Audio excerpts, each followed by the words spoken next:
Se eu te perguntar quem é o vilão de Monstros S.A., você vai me responder na hora, sem pestanejar. Randall Boggs.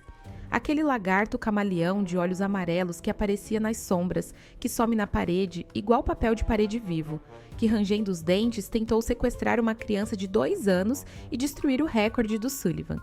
A gente cresceu odiando o Randall. Eu cresci odiando o Randall. Você cresceu odiando o Randall. Mas hoje, aqui no lado B do desenho, eu vou te pedir uma coisa só. Para por 2 segundos, respira fundo e me acompanha nessa análise, porque o que eu tenho para te mostrar vai mudar completamente a forma como você assiste esse filme, porque depois que você enxergar o que eu enxerguei, você não vai conseguir desver. Isso é o tipo de coisa que muda a percepção de tudo.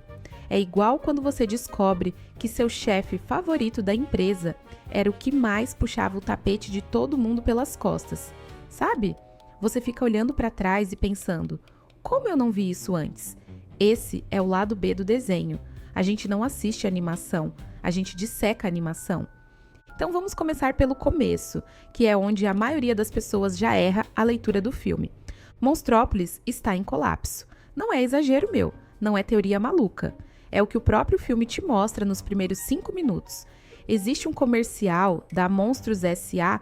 passando na televisão dos monstros que deixa bem claro: a empresa precisa de mais sustos porque a cidade está sofrendo apagões. O locutor do comercial fala sobre conservar energia, sobre racionamento, sobre a crise que está se instalando na cidade. É que a maioria das pessoas assiste essa parte do filme pensando que é só cenário, é só contexto, é só decoração visual para criar o mundo. Mas não é. Esse é o coração do problema. E o Randall entendeu isso antes de qualquer um. Pensa comigo numa analogia bem do dia a dia. Imagina que você trabalha numa empresa de distribuição de água e você começa a perceber que o reservatório principal está secando. Todo mundo continua trabalhando normal. Os chefes continuam comemorando as metas mensais, os vendedores continuam vendendo pacotes novos de serviço, mas você olha para o reservatório e faz a conta. Daqui a 6 meses, a água acaba. O que você faria? Você ia ficar na sua, batendo ponto das 8 às 6, ou você ia correr para encontrar uma solução alternativa antes que o problema virasse catástrofe? É exatamente isso que o Randall estava fazendo. Ele não era um funcionário comum. Ele era o único que estava olhando para o reservatório. E aqui vem uma coisa que a maioria das pessoas não percebe, porque a Disney faz um trabalho muito bom de desviar sua atenção. O Randall Boggs, além de ser um assustador de elite, era um inventor, um cientista. Ele tinha um laboratório secreto dentro do próprio prédio da Monstros S.A., cheio de equipamentos, cheio de esquemas, cheio de projetos. Isso não é coisa de vilão fútil. Vilão fútil quer poder pelo poder. Vilão fútil quer fama, quer humilhar o Sullivan, quer bater recorde para aparecer no jornal. O Randall era obcecado com um objetivo técnico, com uma solução de engenharia. Isso é perfil de cientista desesperado, não de monstro cruel. E qual era essa solução? O extrator de gritos. Agora eu vou te pedir que você respire de novo e esqueça por um segundo a forma como o filme apresenta essa máquina. O filme mostra ela como instrumento de tortura. A câmera foca na Boo com expressão de desespero, a música fica pesada, o Randall aparece com aquele sorriso sinistro e você, automaticamente, coloca a máquina na categoria de coisa do mal. Mas vamos olhar tecnicamente o que essa máquina faz. O sistema energético de Monstrópolis funciona assim. Um monstro vai até o quarto de uma criança através de uma porta dimensional. Passa alguns segundos tentando assustar, coleta uma pequena quantidade de energia do grito e volta. É ineficiente, é trabalhoso. Depende de um monstro habilidoso, de uma porta que funcione, de uma criança que ainda se assuste com facilidade, de um timing perfeito, de 1000 variáveis que podem dar errado. E o filme deixa claro que está dando errado.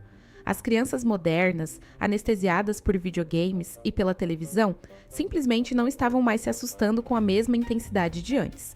O sistema de coleta estava colapsando. O extrator de gritos eliminava todas essas variáveis. Em vez de depender de um monstro indo até uma criança e esperando o momento certo do susto, a máquina extraía o grito diretamente, de forma concentrada, contínua, industrializada. Era a diferença entre colher fruta uma por uma no pomar e ter uma colheitadeira mecanizada que faz o trabalho de 100 pessoas em um quarto do tempo. Numa sociedade em colapso energético, essa não era uma tecnologia de tortura, era uma tecnologia de sobrevivência. E eu sei que você vai falar, mas lado B, a máquina causava dor na Bu. Verdade. E isso é o ponto mais complicado da discussão. Mas deixa eu te colocar numa perspectiva que vai ser incômoda.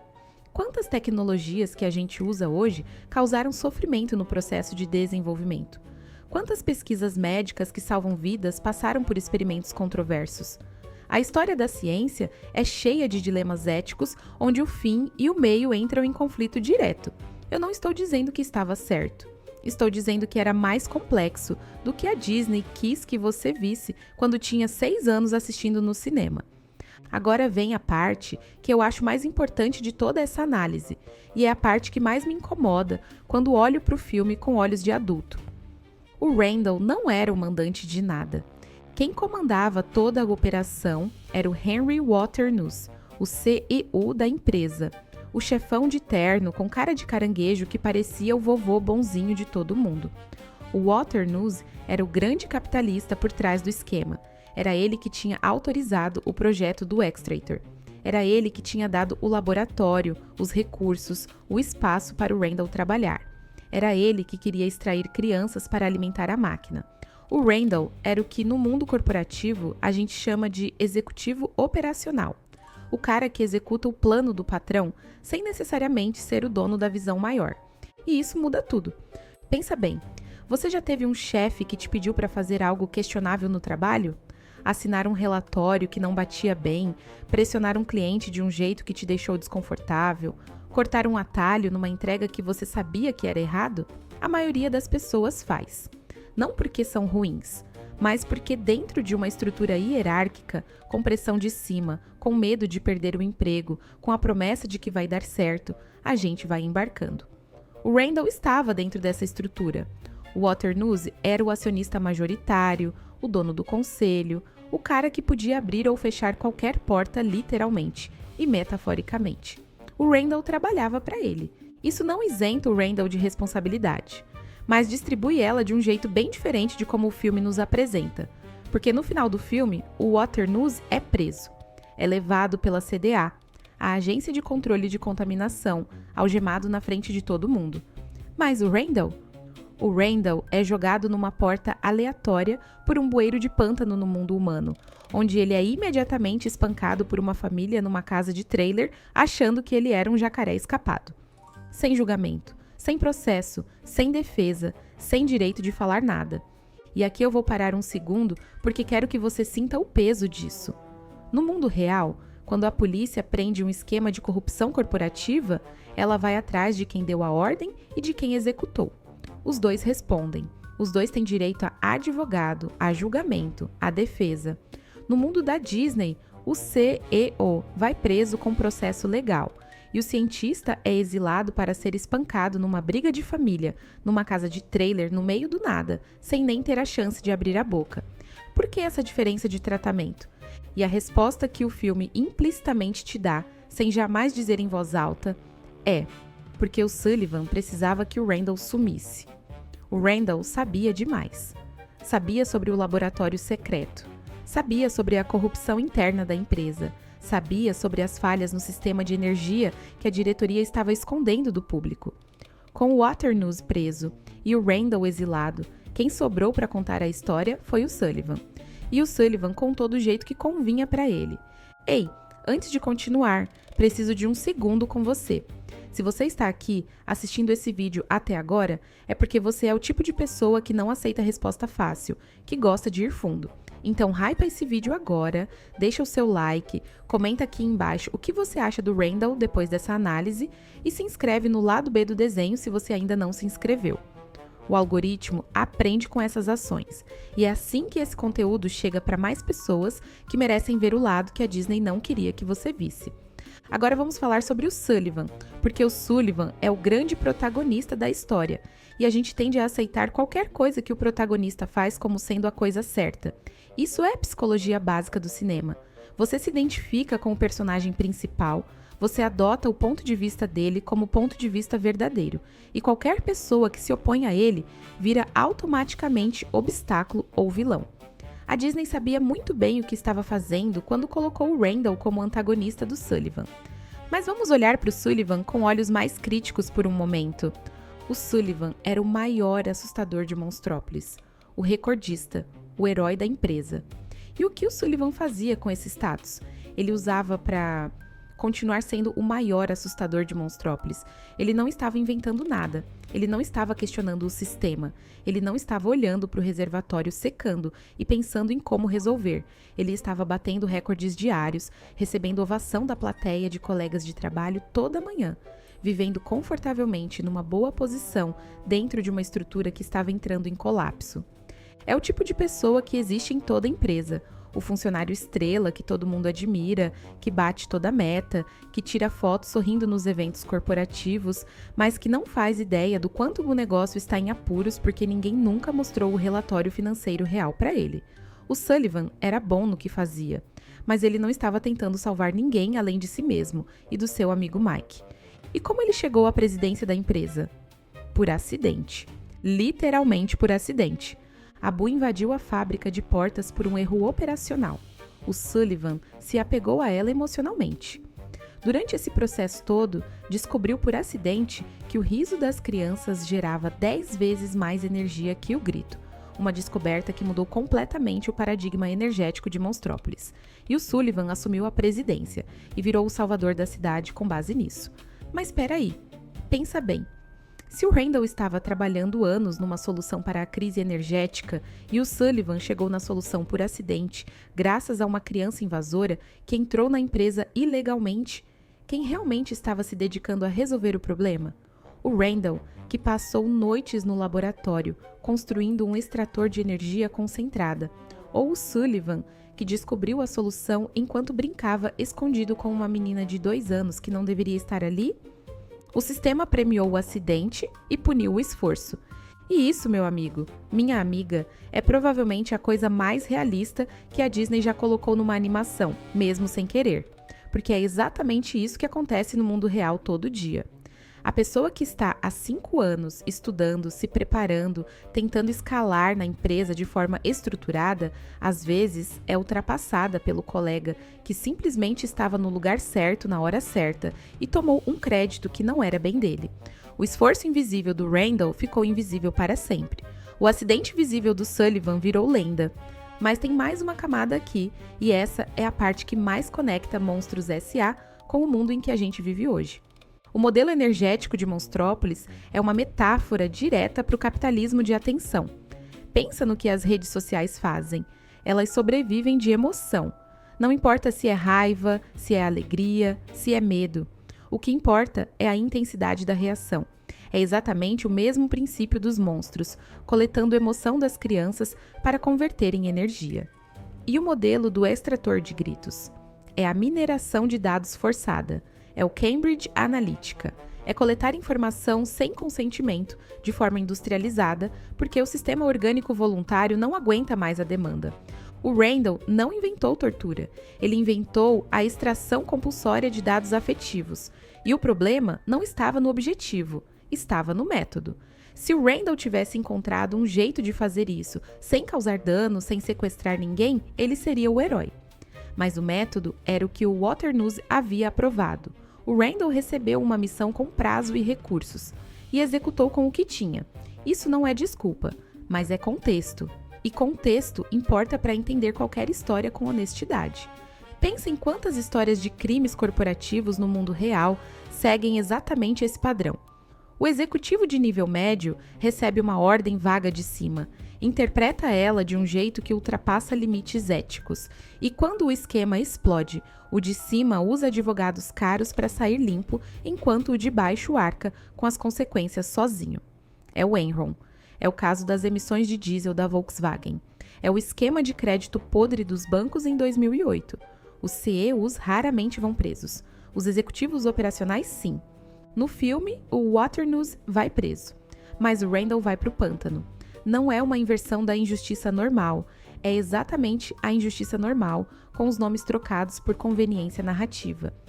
E agora eu quero falar sobre o exílio do Randall, porque é onde a análise fica mais pesada. O Mike e o Sullivan não apenas venceram o Randall, eles o eliminaram permanentemente. Jogaram ele em uma porta que levava para outro universo e em seguida destruíram a porta. Não tem volta. Não tem processo de revisão. Não tem chance de reabilitação. O Randall foi apagado da existência do mundo dos monstros de forma cirúrgica e definitiva. E isso foi apresentado como um momento cômico no filme. A galinha atacando o Randall no pântano. A família brigando com ele achando que era um jacaré. Música engraçada, corte rápido, o público ri. Você e eu rimos. Eu ri assistindo quando era criança. E a função dessa risada é importantíssima. Ela te impede de processar o que acabou de acontecer. Porque se você tirar a trilha de comédia e olhar friamente o que aconteceu, o Sullivan e o Mike prenderam um ser consciente que nunca teve direito a julgamento. Jogaram ele num universo paralelo contra a vontade dele e destruíram o único meio de retorno. É um exílio permanente disfarçado de slapstick. Agora me diz, se o Randall tivesse feito isso com o Sullivan, você estaria assistindo esse momento como piada? Ou como o ponto mais sombrio do filme? E aqui está o poder do protagonismo. A gente aceita tudo que o herói faz como sendo justo e tudo que o vilão recebe como sendo merecido. Mas se você inverte os personagens e mantém a ação exata, a moral muda completamente. A violência é a mesma. A crueldade é a mesma. Só muda quem faz para quem. Isso é o que chamo de moral de perspectiva e é uma das ferramentas mais poderosas que qualquer storyteller usa, consciente ou não. A Disney usou com maestria aqui. Tão bem que levou décadas para alguém sentar e analisar o que realmente aconteceu com Randall Boggs naquele final. E olha o que fica depois que o Sullivan assume o poder. Ele reformula a empresa, derruba o modelo de sustos, implementa o modelo de risadas, vira o herói salvador de Monstrópolis. E o crédito dessa revolução energética vai inteiramente para ele, para o Mike e para a memória da Boo. O Randall nunca é mencionado de novo. O laboratório secreto nunca é investigado com profundidade pública. Os anos de pesquisa do Randall sobre extração de energia concentrada simplesmente desaparecem da história oficial. Porque convém que desapareçam. Uma das coisas mais inteligentes que qualquer sistema de poder faz quando troca de mãos é apagar a narrativa do grupo anterior. Não necessariamente porque o anterior era completamente errado em tudo, mas porque a legitimidade do novo poder depende de que o anterior pareça completamente errado em tudo. Se o Randall tivesse feito algo certo no meio do caminho, isso comprometeria a pureza da vitória do Sullivan. Então, o Randall vira 100% vilão. E pronto, o arquivo é fechado. Mas a gente não fecha esse arquivo aqui não. Aqui no lado B do desenho, a gente abre o arquivo que tentaram esconder. E o que esse arquivo diz sobre Randall Boggs é o seguinte: ele era um cientista brilhante, inserido numa estrutura corporativa corrupta, executando um projeto com falhas éticas sérias, mas com objetivo legítimo, que foi eliminado sem julgamento pelo sistema que ele tentou salvar, e cuja história foi reescrita pela versão que chegou ao poder. Ele não era herói, mas ele também não era o monstro que a Disney precisava que você achasse que ele era. Ele era complicado. E o mundo real é cheio de pessoas complicadas que a história oficial transforma em caricatura de vilão, porque é mais fácil assim. Hypa o vídeo, se inscreve no canal e me fala nos comentários. Você ainda odeia o Randall depois disso tudo? Porque pra mim, a coisa mais assustadora de Monstros S.A. não é o Randall sumindo na parede. É perceber que o final feliz que a gente vibrou na infância tem sangue nas mãos que ninguém nos mostrou na época. E agora eu quero fechar com uma reflexão que vai além do filme, porque é isso que o lado B do desenho faz. Usa a ficção como espelho do real. A gente vive num mundo onde a narrativa é o poder. Quem controla a narrativa, controla quem é herói e quem é vilão.